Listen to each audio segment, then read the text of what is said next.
Hey, how's it going? It's April 27th, about 9:20 p.m. I'm actually here on the corner of Washington and Maple Streets in the Presidio Heights neighborhood of San Francisco.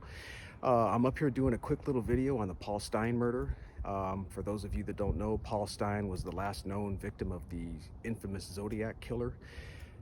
Mr. Stine was killed on the night of October 11th, 1969 at approximately 9:55 p.m. And I'm just up here doing a little recreation video, basically just trying to recreate the timeline, basically to give you a better idea of what the neighborhood looked like on the night of Paul Stine's murder. It's about 9:20 p.m., so I'm a little bit early to make the video historically accurate in terms of the timeline, but I'm awfully close.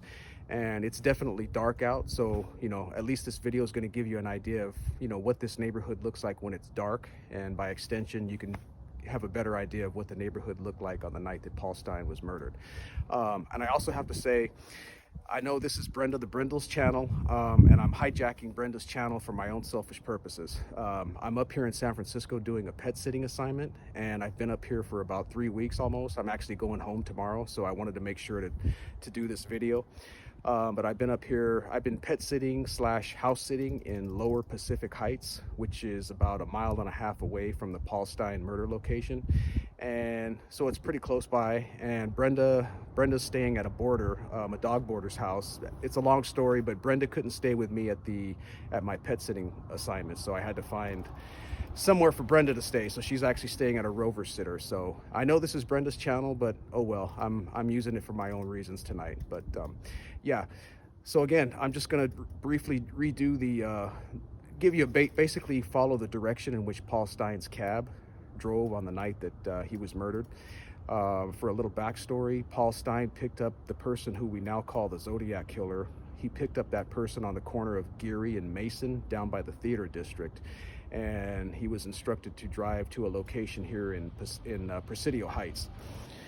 And the original drop-off location was supposed to be on the corner of Washington and Maple, and that's where I am currently. I'm riding a bicycle, so I'm just going to be riding along, but the original drop-off location was supposed to be here in Washington and Maple, but for reasons unknown, the cab proceeded 1 block west and came to a stop at the corner of Washington and Cherry, and that's where Paul Stine's body was found. There is some speculation that perhaps Paul Stine may have been murdered here on the corner of Washington and Maple, and the theory is that perhaps the Zodiac killer shot Paul Stine in the head, shot him with a 9mm semi-automatic right near the right ear. And after Paul Stine was shot, obviously his body went limp, and then he lost control of the cab, and the conjecture is that perhaps Paul had the car in gear and he had his foot on the brake at the time that he was shot. So naturally, he lost control of the vehicle, and the vehicle started to progress forward. And at that point, the Zodiac killer perhaps may have just commandeered the cab and then just basically drove the cab 1 block west to where he eventually stopped at the corner of Washington and Cherry. But that's just speculation. That's not fact. That's just conjecture. No one really knows why the cab deviated from its original drop-off point, but it did. So yeah, here's the intersection of Washington and Maple, and again, this is where the original drop-off location was supposed to be. And this gives you a good idea of what the neighborhood looks like. Paul Stine was murdered on a Saturday night, October 11, 1969, and tonight it's a Saturday night as well. So I have the day right, and the time is almost the same. It's a little over 9:20 now, so within about a half an hour of the time of Paul Stine's killing. Again, this is Presidio Heights. It's a very upscale, exclusive neighborhood on the western fringe of San Francisco. Presidio Heights is located right near the Presidio, and it's basically right before you get to the Golden Gate Bridge. It's not very far away from the Golden Gate Bridge, and it's probably about 3.5 miles, I would estimate, from downtown San Francisco. And so yeah, it's a very quiet neighborhood, very upscale, very exclusive, not a whole lot of activity generally. It's a very bucolic, sort of peaceful neighborhood, more or less. And yeah, this is unfortunately where Paul Stine met his end. A little bit more backstory on Paul. He was 29 years old. He was a student at San Francisco State University. He was majoring in English. Actually, he was pursuing his PhD in English. with the idea that he wanted to eventually become an English instructor. And I also believe that I read a few reports stating that he had a job lined up with the San Francisco Chronicle upon graduation, but I don't know if that's true or not. But Paul definitely wanted to be he wanted to be an English teacher. He drove a cab at night. He drove the 9 p.m. to 5 a.m. shift a few nights a week, and he also sold insurance part-time during the day. So he was a really hardworking, upstanding, industrious young man who just happened to have the misfortune of picking up the Zodiac killer as his last fare. And unfortunately, that led to Paul Stine's death. So, I mean, this is basically a little tribute video to Paul Stine. And also, I just wanted to give you, basically retrace the steps or the direction in which Paul Stine's cab was traveling. So I'm gonna start heading over in the direction of Washington and Cherry. Got a little car coming up here. Hopefully he just meanders on by. And this neighborhood really hasn't changed much over the years. Looking at old photographs and old video, I mean, not a whole lot has changed about this neighborhood. There's been a few little modifications here and there, and some new shrubbery and some shrubbery that's been taken away and things like that, but it's, for all intents and purposes, this is pretty much the same neighborhood that it was back on 1969. And yeah, so we're getting closer to the corner of Washington and Cherry, and Paul Stine's cab was parked not quite to the intersection there. He was just short of the crosswalk and just short of the stop sign, but it was parked pretty much right here on this corner. The rear of the cab was facing the street somewhat, and the front of the cab was facing the curb, but it was basically right here.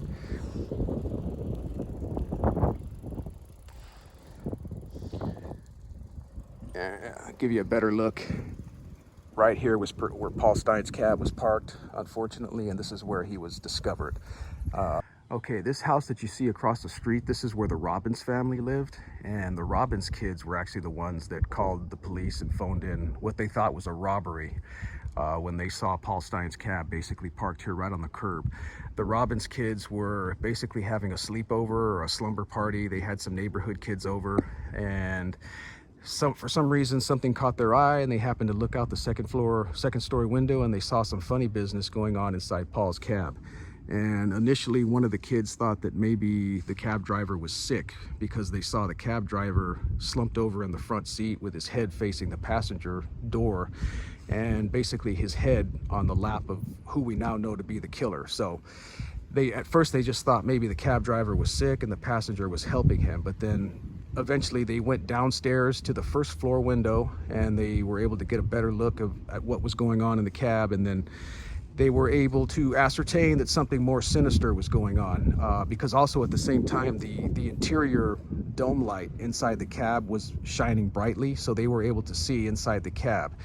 And Rebecca Robbins actually thought that she saw the killer stabbing Paul Stine, because she saw a metal object in the killer's hands, and then she saw basically a cutting or a stabbing motion.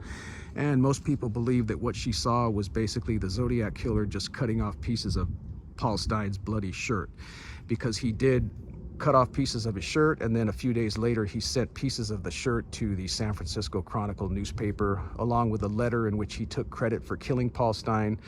And that's the same letter in which he talked about shooting out the front tires of a school bus, and then basically picking off the little kitties as they come bouncing out. So obviously a really sick individual, and unfortunately he was responsible for several deaths in the Bay Area, and this unfortunately is where Paul Stine met his untimely demise.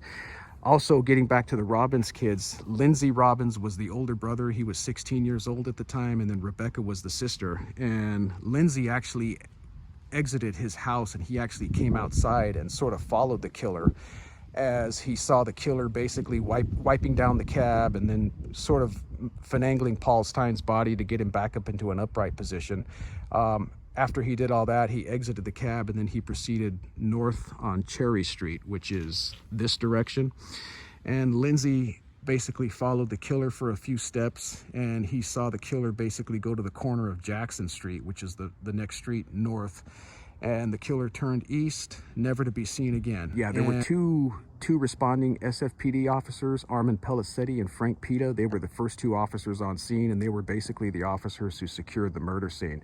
And Lindsay Robbins, who had exited his house and saw the Zodiac killer proceed north on Cherry Street, he actually tried to get Armin Pellicetti's attention, because as the police officers were arriving, the killer, Lindsay still had the killer in his sight. The killer was still within his visual range, and he saw the killer basically head to the corner, and he tried his best to get Armin Pellicetti to understand, you know, that he still had the killer in his sight. But it took several moments, I guess, you know, amidst all the confusion and the hubbub of what was going on, for Armin Pellicetti to realize, you know, what Lindsay was telling him. But by the time he actually figured it out, the killer had basically disappeared into the night. So yeah, unfortunate history here. You know, this is a very notorious corner in San Francisco, and, you know, basically, unfortunately, poor Paul Stine, you know, God bless him, you know, hardworking, industrious young guy. You know, he just thought he was another night at work, trying to earn some extra money to pay his way through school, and he ended up losing his life. God bless Paul Stine.